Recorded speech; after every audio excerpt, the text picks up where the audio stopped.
जो हमारा टॉपिक है वो प्रोविशन से रिलेटेड है। प्रोविशंस क्या होती है? प्रोविशंस क्या है? तानिया कल क्लास नहीं लिया था?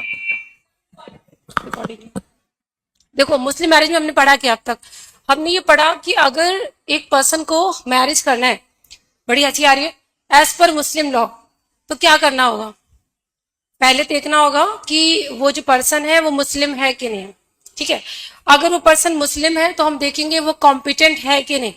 कॉम्पिटेंसी में हमने 2 रूल्स पढ़े थे कल की क्लास में। The person must be age of puberty, very good, साथ ही साथ साउंड माइंड हो और उसकी कंसेंट हो, और कंसेंट वो भी फ्री हो। ये दोनों चीजें हमने पढ़ी थी कॉम्पिटेंसी में। ये 3 एक साथ बैठे हैं, जब एक साथ तीनों दोस्त बैठे तो it's a sign of danger. अलग अलग बैठा करो, गॉसिप ज्यादा होती है। ठीक है, चलो इट्स ओके। इसेंशियल्स हमने पढ़ लिए थे। क्या क्या होते हैं essentials?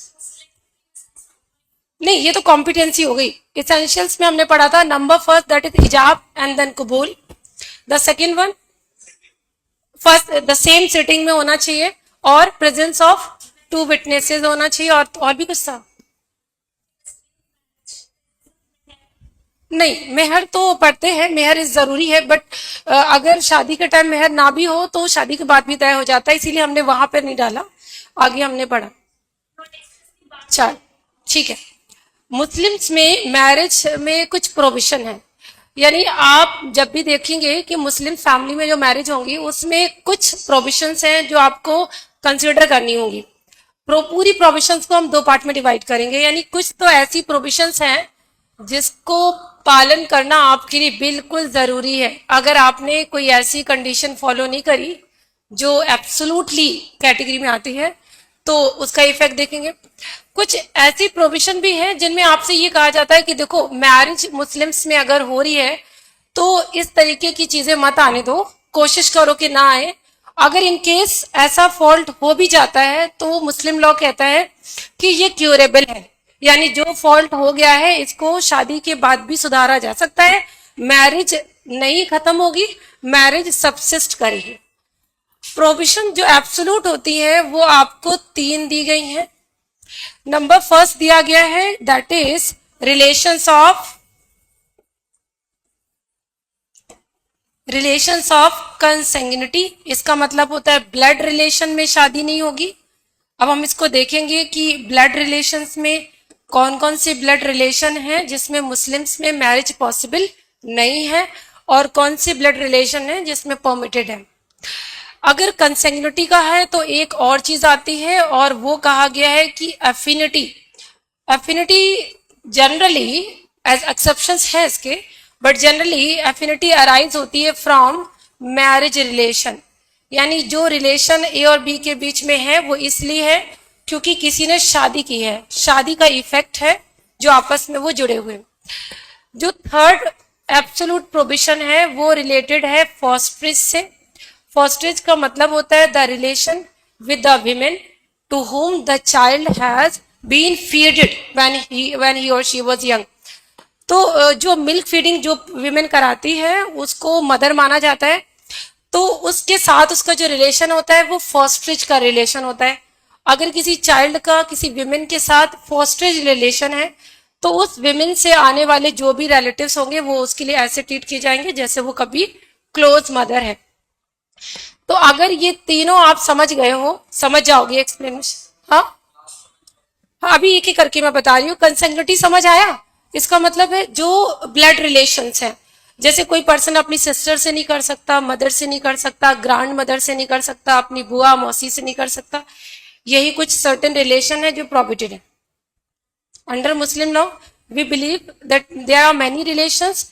Under Hindu law they are completely prohibited. जैसे कजिन्स में शादी नहीं हो सकती, हिंदूज में कंप्लीटली प्रोहिबिटेड है। मुस्लिम्स में हाँ यस, इसीलिए मैंने कहा ना, मुस्लिम्स में जब तक वो क्लोज रिलेशन नहीं होता कजिन्स में भी शादी हो जाती है। इसके बैकग्राउंड रीजंस है, और बैकग्राउंड रीजंस ये है कि आप हिस्टोरिकली चले जाओ, क्योंकि हम पर्सनल लॉ को कोशिश करेंगे कि इसका इसेंस समझे। जब पुराना बैकग्राउंड देखते हो तो उस टाइम कबीले हुआ करते थे ना, लाइक एक फैमिली दूसरा, तो वो कोशिश ये करते थे कि अपने गर्ल को वो बाहर ना भेजें, लाइक पता नहीं उसको कैसे ट्रीट करेंगे। तो उन्होंने इस तरीके का अरेंजमेंट किया था कि ठीक है, कजिन्स हैं, हमारे देखे हुए लोग हैं, अपने लोग हैं, एटलीस्ट वो परेशान तो नहीं करेंगे। This was the basic concept. तो उसके लिए हम प्रॉज एंड कॉन सोच सकते हैं, बट बैकग्राउंड वही, ऑब्जेक्ट वही है कि कैसे आते हैं। तो एब्सोल्यूट में कोई पर्सन अपने ब्लड रिलेटिव्स में शादी नहीं करेगा। ये बात मेल पर भी लागू होती है और फीमेल पर भी लागू होती है। कौन कौन से लोग ब्लड रिलेशन में, ये अभी हम देखेंगे, ठीक है।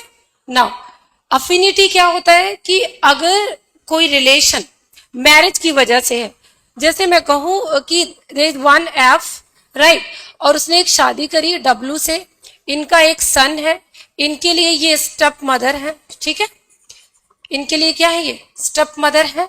तो यहां पर इनके साथ जो इनका रिलेशन है वो कैसे अराइज हो रहा है, क्योंकि इन्होंने इनके साथ क्या करी, मैरिज। तो अगर आप कहोगे कि S is prohibited to marry this women even if he dies, क्यों, क्योंकि मदर तो नहीं है बट एटलीस्ट स्टेप मदर है। सिमिलरली अगर मैं कहूं कि यहां पर सन का कोई सन है और उसकी एक वाइफ है, यानी इस पर्सन की डॉटर इन लॉ है, अगर इसकी डेथ हो जाए तो इसके साथ इसका रिलेशन कैसे है, क्लोज रिलेशन, ब्लड रिलेशन तो नहीं है। डॉटर इन लॉ से रिलेशन इसलिए है क्योंकि उसके बेटे ने से शादी करी है। So this women is connected with the man because his son has married to him. So this is called the relation of affinity. तो कुछ ऐसे रिलेशन है जो मैरिज के थ्रू अराइज होंगे, वहां भी मेल और फीमेल को मैरिज करना अलाउड नहीं है, ठीक है। 2 पॉइंट। तीसरा जो भी जितेंद्र कहता है कि ये क्या है, this is fosterage. Fosterage is the concept, Muslims law में भी है, हिंदूज में भी है। इट्स अ नॉर्मल थिंग है कि अगर जस्ट इमेजिन करो कोई बहुत न्यूली बॉर्न चाइल्ड हो एंड द मदर डाइज, या mother is completely sick, not able to give the milk feeding, तो बच्चे को सर्वाइव कराना जरूरी है ना। तो if any women give him the milk feeding, the women is connected with the child like a mother. Of course it's a genuine सी बात है कि जिसने उसको मिल्क फीडिंग करी हो वो मदर ही तो हो गई ना। तो उस विमेन को, भले ही वो आउटसाइड ऑफ द फैमिली थी, लेकिन इस पर्सन का क्या हो गया रिलेशन, थ्रू फॉस्ट्रेज हो गया। अब इस विमेन की जो बेटी होंगे, जो भी मदर होंगे, जैसे जो लोग होंगे, उनको ऐसे माना जाएगा जैसे ये इसके साथ बिल्कुल रियल रिलेशन में कनेक्टेड है। तो जो ये रूल कंसेंग्युनिटी है वो उस पर भी लागू होगा।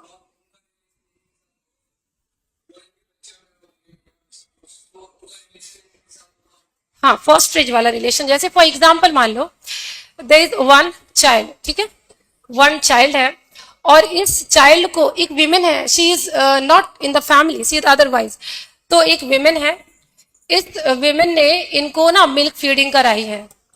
तो अब आप कहोगे ना कि मिल्क फीडिंग कराई है, तो वो एक बहुत, जैसे हम लोग मुगल्स में पढ़ते थे ना वही स्टोरी में, दाई माँ का कॉन्सेप्ट था, बिल्कुल वही कॉन्सेप्ट है। तो ये इनकी दाई माँ हो गई, यानी इन्होंने इनको मिल्क फीडिंग कराई है। यहां पर इनके फादर हैं, मदर नहीं है।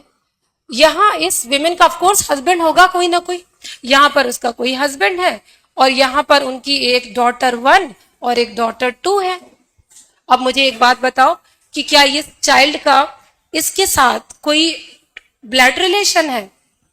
जिते नहीं ना, ये डॉटर इस विमेन की है, इससे इसका कोई रिलेशन नहीं होता। अगर ये मिल्क फीडिंग ना कराती, this child when he went to the age of puberty he could have married with this, right ना।